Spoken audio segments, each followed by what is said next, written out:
Greetings, everyone. Welcome back to another episode of Human Resources in History. This podcast aims to offer insights from 7,000 years of human history to help modern human resource practices. I am your host, Makoto, a data scientist and journalist. Hello, everyone. I'm Jin, your co-host. I am an HR professional and I love history.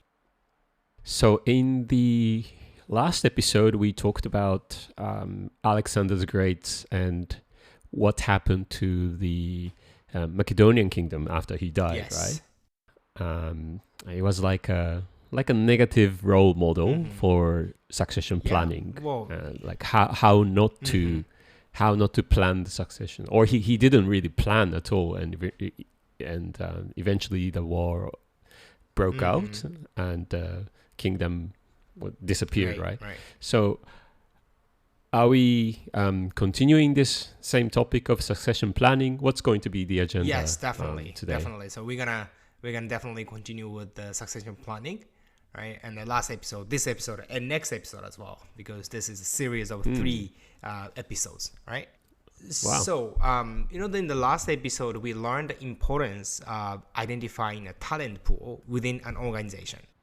But as I said last time, that's just the beginning of the succession planning journey. Yeah. I don't know if you remember, we outlined 3 steps in succession planning. The first step is identifying a talent pool.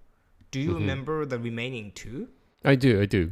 They were the second one is to develop the candidates of the future leaders. Yeah. And the last one is the selecting the right individuals, right? Exactly. Yeah, I'm very happy that you remember all the 3 steps. Yeah, as you said, the second step is developing the candidate on the talent pool. Third one is selecting the right individuals for leadership roles, right? So we are going to explore the second one, which is developing the candidates on the talent pool today, right? And then we're going to explore some historical parallels to gain inspirations for that. Okay. Right? So there are a lot of approaches to leader development, right? There is obviously not only one way to develop leaders. So today I would like to share or suggest 3 primary ones, in terms of how to develop leaders. The first one is experiential learning. Second, academic learning. Third, learning sabbaticals. Oh, okay. Yeah, we're gonna share some insightful practices from European monarchs from medieval era or modern era for each method: experiential learning, academic learning, and learning sabbaticals. Right? All right. But before that, do you have any good example of development of future leaders in human history? Yeah, I know that in history, like the future kings or princes who were expected to become king, I think often participated in the actual wars and also the politics. Yeah, I think this practice is a good way to develop future leaders. Like in the case of Alexander the Great, he fought in a war at the age of still a teenager, right? 18 or something, together with his father. Exactly. That's one of the examples, I guess. Yeah. I'm actually very glad that you brought it up. I don't remember the name of the war, and it's a Chironia. Chironia. I don't. To be honest, I'm very bad at the remembering the pronunciation of this word. I think it's a Chironia. Chironia. Yeah, Chironia at the age of 18. Okay.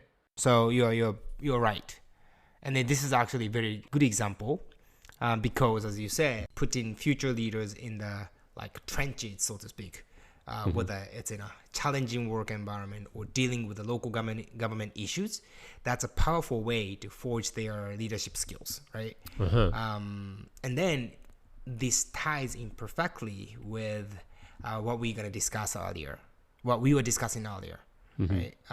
Which is experiential learning. All right. So this is the first method that I mentioned earlier. So experiential learning is all about learning by doing. Okay. So it's about rolling up your sleeves and diving into real job experiences. Right? Think of it like as a cycle. So you observe, you reflect, and then you use those experiences to shape your understanding.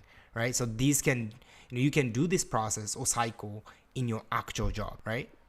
Yeah, you need to observe, but without actual experience, you can't really reflect, and then you can't apply to your experiences to deepen your understanding. Yeah, this is what I meant about experiential learning, right? So there was a model for learning and development called the 70-20-10 model.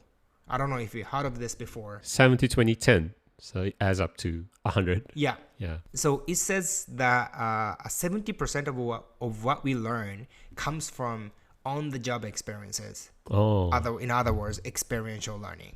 And only 20% comes from mentors or relationships. It's or peer learning, and just 10% from traditional coursework like class setting or like online learning, etc.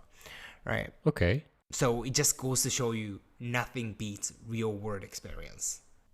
Yeah, I'm gonna talk about the actual historical insights about this experiential learning. Okay, when you think about it, we are both from Japan, but in the Japanese language, we have this word called teogaku. I think it literally translates to emperor study or study of kingship or something like that. And right. And we use it in the business context as well, right? Like especially, let's say, like for example, in a family-owned company, when a current CEO brings his young son to the meeting, or even like let him run some projects, then it's teogaku, study of kingship, and it's like a special training program for future successors. But a lot of times it's also the same as on-the-job training, right? Or learning by doing. So these future leaders, candidates learn in the real job, right? So in the trenches. Exactly. Exactly. So real experience is very important, and because this is our podcast concept, so I'm gonna share with you one historical parallel for this experiential learning. Do you know the Black Prince? No. Black Prince. Black Prince? Yeah. No. Who's that? So Black Prince was a king. No, sorry, not a king. It's a very, very wrong word to use because he didn't eventually become a king. So he was a prince in England. And then he's famous for his black armor in the 100 Years' War. Right? So there was this prince. I'm going to talk about this guy. Yeah. Okay. So his name is Edward of Woodstock. He was son of King Edward III of England. And he was born back in 1330. He was a son of King Edward III, meaning that he was basically born to be king, right? Yeah. So as such, he was raised and expected to become a king. And then, in fact, he earned a reputation as one of the most successful English commanders and made a significant contribution to giving England an advantage during the 100 Years' War because he was put into the trench. Okay. Well, how old was he? He was, the first fight was Battle of Crecy. He was 16 years old. No way. Really? Yeah, he was a boy. Like, what were you doing when you were 16? I was just playing Smash Brothers on Nintendo or something like that. And this guy was fighting in a real war? Yeah, exactly. Wow. That's crazy. So, and then, in this Battle of Crecy, he was given command of an army. Wow. Like Alexander the Great fought in the Battle of Chaeronea. Right? Yeah. Can you imagine that you said that you just played the video game, right? But imagine I was playing in a war in a video game. Yeah, right? Yeah. So, but it's also very risky and it is. He could die. Yeah, he was actually about to die. during this battle, he was knocked off his horse. Oh, Right, yeah, so of course it luckily- happens. Yeah, in the first war, right? His first battle, and then luckily he was saved by his standard bearer. Uh-huh. By the way, do you know the word standard bearer? No, I was gonna ask. Yeah, so standard bearer was a soldier. Is a soldier who is responsible for carrying the a flag, like a distinctive flag of an army Oh, okay, or okay. of a nation, right? Can you? Yeah, probably you can picture those people. Yeah. Who are in front of the the front line and then carrying this flag. Mm-hmm. Seems like these people were important. Yeah, he was close to the king, and remember we talked about this horn blower. Yeah, whistleblower, hornblower. Yeah. No, not the whistleblower, horn blower. Hornblower, Yeah. yeah. Yeah, horn blower. Is this a flag carrier higher than the hornblower? I don't know. But I think it's kind of important role, Yeah. I guess. Mm-hmm. Yeah, I mean, but there are a anyway, lot of yeah. soldiers in the field, so I think it's important to know where the commander is in the vast yeah. field. Right. So he was close to this standard bearer was close to Prince Edward, and then the standard bearer subsequently came to the rescue. Okay. Yeah, but this experience, I would say this trial by fire, it taught him how to command and how to fight and how to win. Right. So from that point on, he racked up victory after victory, and he eventually became a formidable leader. Mm-hmm. Right. So yeah, he was put into real job experience when he was 16 years old. Wow. Right? And then he experienced more, and then but it didn't stop there. In 1362, when he was around like early 30s, his father gave him control of a whole region in France, Aquitaine and Gascony. It's southwest part of France. Okay. Because this region was part of England back then. So that's why he was given dominion of this entire region, right?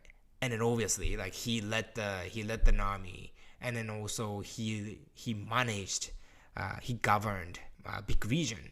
Mm-hmm. So it was a great course to teach leadership. Oh yeah, definitely. Wow. So yeah, where he had to deal with everything like political intrigue, local conflicts, or whatever. Right, so it was hands-on leadership training, so to speak. Mm-hmm. So the Black Prince is a perfect example of experiential learning. But sadly, he died young. He didn't survive. He didn't meet up to He died in a the war? expectation. He didn't. He wasn't. He didn't die in the battle. He died with disease. Oh, really? And wait, did he become the king eventually? No, that's the thing. He died before becoming the king. Oh, Because that's he sad. died 1 year before his father died. Oh, Yeah, so he never got to be king. Damn, Although that's he so received sad. this, like a lot of expectations, and also he was put into the front line and became a governor to experience, to learn, to become king in the future, but he didn't eventually. Yeah.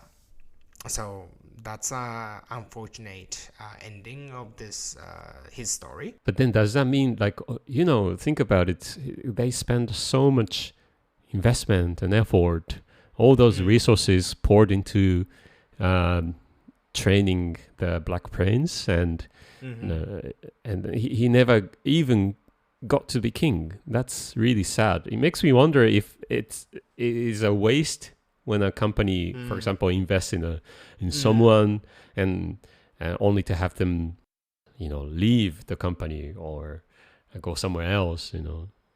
That's that, because it happens a lot. No. Yeah, totally, and you're spot on. Developing people is an investment. And like any investment, there's always a risk, right? Yeah. So yeah, you are totally right. But is it a waste when someone leaves? That's actually a tough one. I don't I personally I don't agree. So actually, it's actually a perfect transition to our next topic, academic learning. So I'm gonna answer to your question, or I provide Okay. my personal opinion. But let me move on to the next topic, which is academic learning, right? Okay. So after experiential learning, so the second method. So academic learning is, they remember like I mentioned this 70-20-10 model. So academic learning is just that's the 10% of it, Yeah. Yeah. Quite small. but it doesn't mean that we don't need that, right? It's still super important because it's like the extra boost that can really accelerate someone's development. So think about it. You do a lot of things, but imagine that you don't do any academic learning. You don't read books. You don't subscribe any. You don't consume any online learnings. You just do every single day, right? Of course, you can learn. That would be but tough. yeah, especially you're a data scientist, and then you basically you learn every day, right? And then Yeah. you do it in your job and you reflect on it, and then you apply your learning to to do new things, right? But without this kind of academic learning, of course you will probably hit the limit of your growth. Oh, definitely. I totally agree. Like, Yeah. without a solid foundation, in Mm. my case, I got from at school academic learning. Also, like even after I started working, I kept my rhythm of learning from videos and courses and from textbooks. Without that, my experiences wouldn't have been nearly as valuable. I think academic learning makes a process of gaining experiences from real world more efficient. Because if you have a foundation, you won't lose track, right? Even if you feel lost, even if you don't know what to do, you can always come back to the basics and think what you can do, right? I think it's Exactly. 10%, but important. Absolutely. That's the beauty of academic learning, right? It lays the groundwork for your future growth, right? But yeah, I forgot to mention what is the format of academic learning, right? It can be classic structured education you get in a school or university, like you sit in a class, or you've got your curriculum, your lectures, or like readings. Right. Yeah, so it can be this kind of in-class format, but also online training or like reading books could be a way for academic learning. Right. So I'm gonna share with you one of the finest examples from human history, right? To explain more about academic learning. Okay. Do you know the House of Tudor? What, Tudor? House Tudor? of Tudors. No. What's that? How do you spell? Tudors. Okay. So basically, it's one of the famous the dynasties in England. Well, there are not many dynasties anyway. But probably if I tell you one of the kings from the House of Tudors, you probably remember Henry VIII. Okay, it rings me a bell, but Okay, I think we talked about him before. But anyway, yeah, Henry VIII was definitely one of the most famous. Probably not popular, controversial kings in England. So we're not gonna talk about Henry VIII this time. We're gonna talk about his son, King Edward. I know it's complicated because we just talked about Prince Edward, Black Prince, right? It's a different Edward. Yeah, it's different Edward. Yeah. So the previous Edward, he was from Plantagenet dynasty, but this Edward is from the Tudor dynasty. Okay. Right. So anyway, let's remember as a Black Prince from Plantagenet and King Edward. Okay. Yeah. So he's actually a very good example to describe the importance of academic learning. All right. So Edward was born in 5037, which is almost 200 years later, after the Black Prince was born. Anyway, so he was born in early 16th century to King Henry VIII.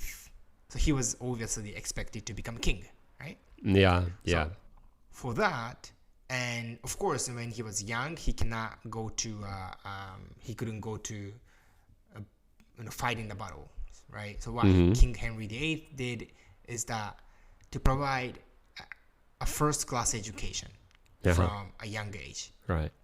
Right. So, like, they invited top scholars from all over Europe and provided a curriculum that covered everything from languages and philosophy to religion, math, science, even finance. Right? So basically, they were prepping him for the throne. So, and then he even studied alongside the sons of nobles. Right. So basically, these young sons would one day become his advisors or officials, right? So it's actually very important for both of them, like for them to have a network from a young age, right? So this is the building a network is part of a benefits from learning. Anyway, so Edward's education is a classic example of academic learning. It was a structured, holistic approach designed to create a future leader. And plus, they started early. So, as soon as he was identified as their heir apparent. And sadly, like the Black Prince, Edward's reign didn't last. He eventually became king. Okay. At just 9 years old because his father died. 9 years old. But King Edward the sixth, right? He's King Edward VI. He died at 15. So he was the king only for 6 years. He was the king. Yeah, exactly. So again, do you think was all that education a waste? I don't know. So actually, this is my point, right? So this rigorous education system didn't just benefit Edward because he was with the other nobles. Exactly. Sons and daughters of the nobles. Yeah. So Elizabeth I was there too. So Elizabeth the First, yes. she studied together with Edward. I don't know exactly if she studied together, but she went through the same education. Same probably, education I guess, system. Okay, that's interesting. So it was not the waste then. Exactly. The Elizabeth I became very fluent in multiple languages thanks to the education and became one of the most learned women of her time. Oh, that's great. Yeah, and then, as we all know, she became queen after Edward. And Mary, by the way, between Edward and Elizabeth, there was another queen. She was there only for a few years, but she was very important. But obviously, we don't have enough time to talk about Mary today. So anyway, so Elizabeth I became queen, and then she ruled England for 45 years. And then during her reign, England became one of the global superpowers. Yeah. So okay. Obviously, this education system paid off. Right. So, answering your question that you gave me earlier, I wouldn't call this a waste at all. I think the key here is that it was not a one-time, one-shot education only to him, but it became a system including other people, right? So exactly. that was key. Yeah. It reminds me of the meme I saw on LinkedIn recently. The one CFO says, "What if we invest in our people and they leave?" And then the CEO of the same company told him that, then what if we don't invest in our people and they stay? Yeah. I actually love that story too. I think that the meme or this story really explains the impact of investigation in people well, right? So maybe it's investment, so we don't know if it will pay off or not. But the system itself is the most important thing, Right. So maybe one leaders may not become a leader eventually, but other people who are developed in the same system will become kings. So it's like risk hedging when you have a like investment portfolio. Right. Yeah. Okay, so we've talked about experiential learning and academic learning. So we're gonna move on to our final method, which is learning sabbaticals. Okay. Any guesses what those might be? So sabbaticals is I know this word. It's like a system that it's like a program that allows you to take some time, stop working for the current company, and take some time to explore different roles in the different companies, or something like that. Oh, but Yeah. a lot of cases I know is that the people just take vacations. Yeah. It's not bad, right? Yeah, It's exactly the point actually. The vacation can be a good learning. depends though. Yeah, it depends. Yeah. But anyway, let me just define what learning sabbatical is about. So it's like hitting the pause button on your regular job, and then step back, and then you dedicate a chunk of time to personal and professional growth.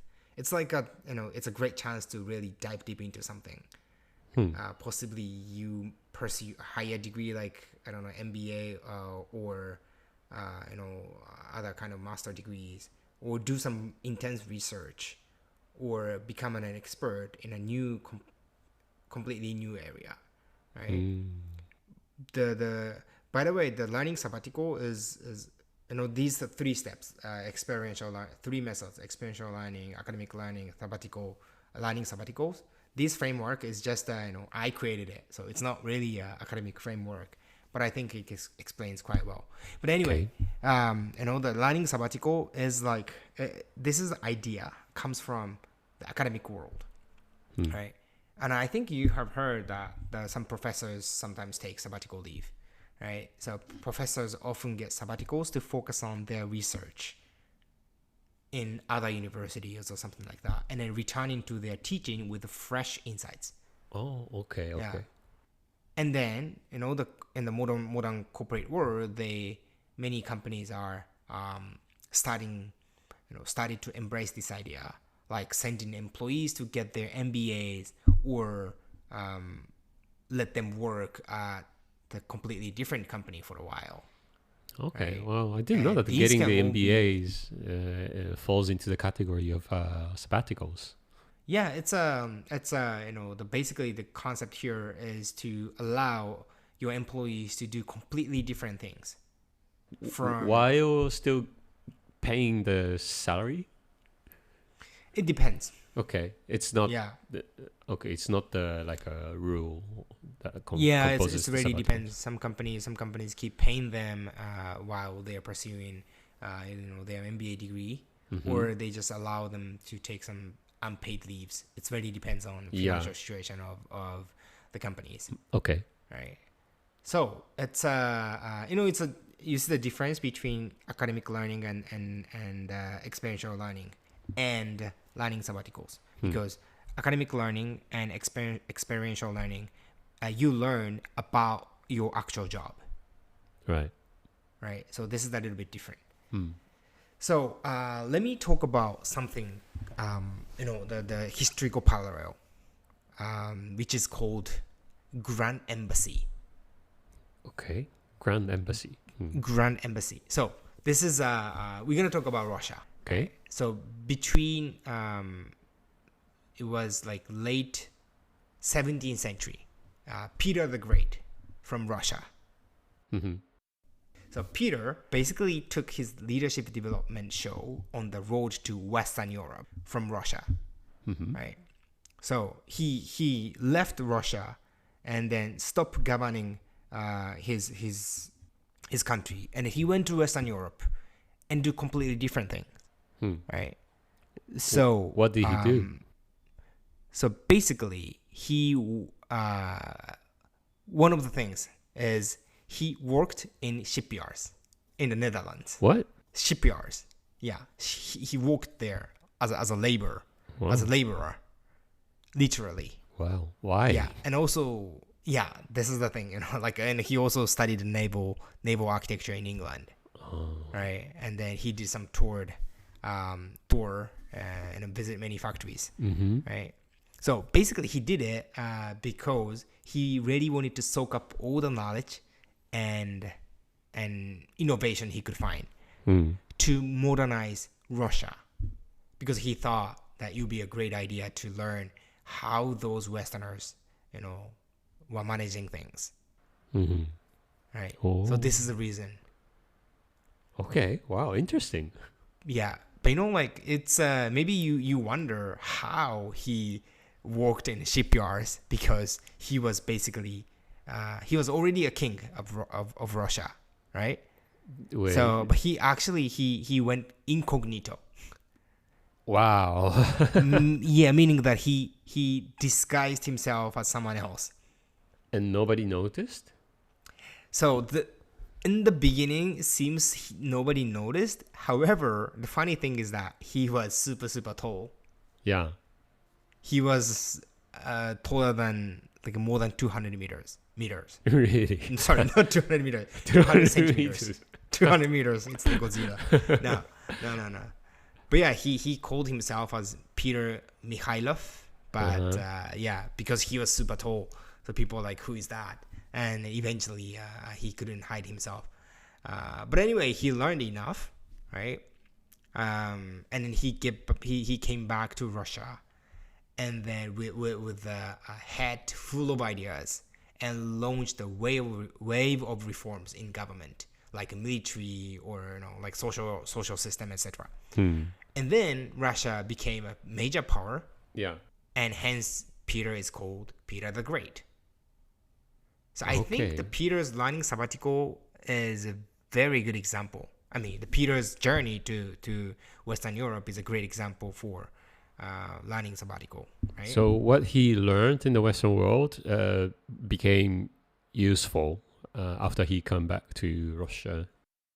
Exactly. But imagine he just stays in Russia, in Moscow or St. Petersburg. I forgot which one was the capital by that time. But anyway, if he stayed there and just managing there, doing his job, he would probably he would have been able to learn these things, right? So he learned many things in other countries by doing completely different things from what he was supposed to do back in his country. Oh yeah, definitely. Wow. Yeah, so that is one of the examples from human history about learning sabbaticals, right? But just a disclaimer, as a Peter the Great was already king of Russia, so we can't really say this Grand Embassy was tool or opportunity to develop future leaders, right? Because he was already the king of Russia. But this concept of learning sabbatical, of course, we can learn a lot from his experience. So the concept here is to allow your employees to do completely different things from what they are doing in a daily job, right? So that's what we can learn from this Grand Embassy by Peter the Great. Okay, interesting. But is there a lot of examples like this in the history? Um, Oh, I know one. I I know think one. so. Yeah, go ahead. Japan's neighboring country, Kim Uh huh. Jong Un. Uh I huh. think he was studying in Swiss incognito when he was young. Oh yeah. Yeah, there's a picture of a group photo of Mm-hmm. young students in this college or school. I don't remember in Switzerland, and one of them is future Kim Jong Un. Yeah. Um, I don't exactly know what he was learning in that school, but I guess the Yeah. you know Kim family sent him to I guess to learn things from the Western world, and it's a teogaku, right? Like the study of kingship, but in Yeah. a Yeah. not in a OJT mode, but in a sabbatical mode. Mm, mm, mm. Yeah, I think. Yeah, yeah, I remember that he went to. Yeah, he was in Switzerland. Yeah, right. Yeah, but Mm. to be honest, I don't know if it was a good example No, I because don't think he. so. I'm not gonna make any comment. I'm not gonna make any comment. But yeah, this is one of the things. Yeah, wow, Um, that's interesting. yeah, I'm sure that there are a lot of examples in history. Hmm. Yeah. Yeah. What about this? The Mustafa Kemal Atatürk, Mm-hmm. the before he became the leader of Turkey, Yeah. I think he was working at the embassy in Sofia, Bulgaria. Bulgaria. Yes. Yeah, Yes. and then at that time, well, he was not the future leader. Nobody knew him. He was no one. Mm-hmm. But during that time, he was building important connections and getting information Mm, that could mm. be useful in the future. Yeah. Yeah. I don't know if it's the same thing as sabbatical. Maybe not, but I mean, yeah, intention was not the same, right? mm, But basically, yes, it's what's common between the Mustafa Kemal Atatürk and Peter the Great was that both of them were put in completely different environment, yeah, right? yeah, And then they used the learning to do yeah. something more impactful later. Right, right. Yeah. So Hmm. that's, but Yeah, yeah, I okay. think it's an interesting example as well. Do you have any experience with sabbaticals in your professional environment? Yeah, well, like I went to the MBA program, But with your right? own money, right? Yeah, exactly. I Hmm. quit my previous company and I went to the MBA program. So I see this as a kind of like learning sabbaticals Hmm. because my profession as an HR. So before in the MBA, I was an HR and now I'm HR too. But what I did in the MBA program is basically general management. Hmm. So yeah, I definitely I call it as a learning sabbatical. Okay, okay. Yeah. I mean, if you are controlling everything by yourself, financing by yourself, I think it would be easier than having your company finance your sabbaticals, right? Yeah, yeah, right.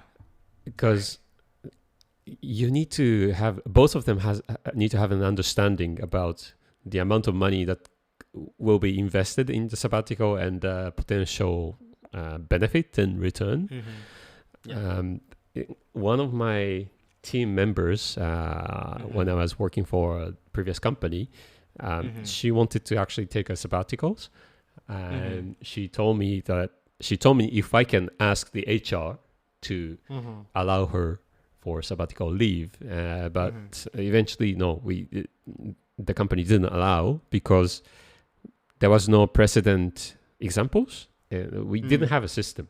We didn't have this kind of program, and yeah, so eventually she had to leave the company itself. Mm. Um, Mm. so it's quite difficult. I mean, yeah, both sides need to have an understanding. Mm. Mm. Mm. Mm. Yeah, actually, that's a very good point because allowing employees to go for sabbatical leaves is very difficult for companies Yeah. Especially, yeah, as you said, one thing is a budget, but also when they come back, they need to assign them to a new job. Yeah. But of course, like we can't really guarantee anything, right? Mm-hmm. So it's a risk for the company side as well. Ah, it is. It And is. yeah, so we really need to have build some sort of a standardized system, including risk mitigation plan, because first, if you want to send your employees to a master degree, you need a budget for that, and or if you let them go for, I don't know, like a long vacation for 6 months, but if you're paying, you need a budget for that, right? And then eventually they are coming back, and if you tell them that there is no job, it's gonna be problematic, right? So you need Yeah. to make sure that these people who have been on sabbatical leave can get something when they come back. And then especially when it comes to like MBA degrees, when they come back, they expect to have a more like a job with more responsibility. Mm-hmm. Yeah. So True. this kind of career management around learning sabbaticals is really, really tricky.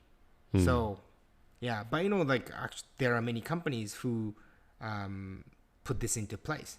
So for example, in my the company that I'm currently working for, they allow employees to take like up to 1 year sabbatical leave. And Really? many people, yeah, as you said, they travel or they go to school. Yeah, actually, Wow. I was thinking about that too.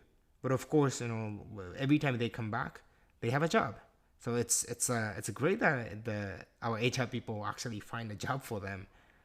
Even if the company doesn't finance your sabbaticals, the fact that they try to keep the position or keep the place that you can come back after the sabbatical, it's a cost, and Yeah, yeah, that's why I exactly. think Because you yeah.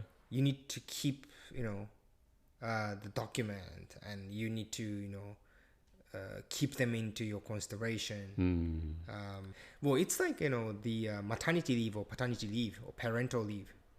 Uh-huh. You Ah, basically well, yes. yeah. So I don't call it learning sabbatical, but basically they do completely different things, and then they grow as a person, and they Well, come back, and then you need to make sure that you have a job for them. yeah. Well, I think it's also a learning. By raising a baby, you can learn something. I don't know yet, but yeah. Wow. Okay, that's So I think we talked a lot. Um, but just before finishing our episode, I want to remind you again that these three methods: experiential learning, academic learning, and learning sabbaticals. This is just our own little framework, not some official academic thing. Um, you know, but I'm sure this framework is useful. And an important thing here is that these three methods, they all overlap, right? So a lot of great learning programs actually combine all the three, right? okay. So for example, like a coaching program, you will let employees to go through different type of materials and e-learning modules, but also you try something in your actual work, right? And then you share this experience with your coach or something like that. So it's like combination of academic learning and experiential learning. Yeah, Interesting. yeah. And then sometimes learning sabbaticals. I remember in my previous company, one guy, he was sent to a completely different company, right, for 1 year, and then do completely different things, right? And then he came back to our company, and then he was expected to do something new, thanks to that experience, right? And then also he was also but anyway, yeah. So this is a learning sabbatical, but also in a way it's learning by doing, the experiential learning too. Yeah. So we can't really say that this program is academic learning, this program is experiential learning. Sometimes, of course, you can do that, but what I wanted to tell you is that these three are, often overlap. Okay. Yeah. That's a good to know. Personally, I don't think I have done any sabbaticals, like sabbaticals, the real ones. But you also went to school. Yeah, but I still do the same thing as I learned from the school. It's not like I, switch to a different thing or. I see. Yeah. So. Yeah. So far, my experience is a combination of experiential learning and academic learning. Yeah. And both are really necessary. Both are very essential. Like, for example, in this field of data science, let's say what I learned only from OJT and what I didn't learn from academic learning, there's a lot of things. Like, for example, one of the very trivial skills and we almost never learn at school in data science majors, but still one of the very important, crucial skills when doing data science in business is to write tests and write logging system. It's crucial. They're super important when building a system, but mostly we just skip this at school. I see. I learned it by actually doing and also looking at how other engineers do it in the same office. Right.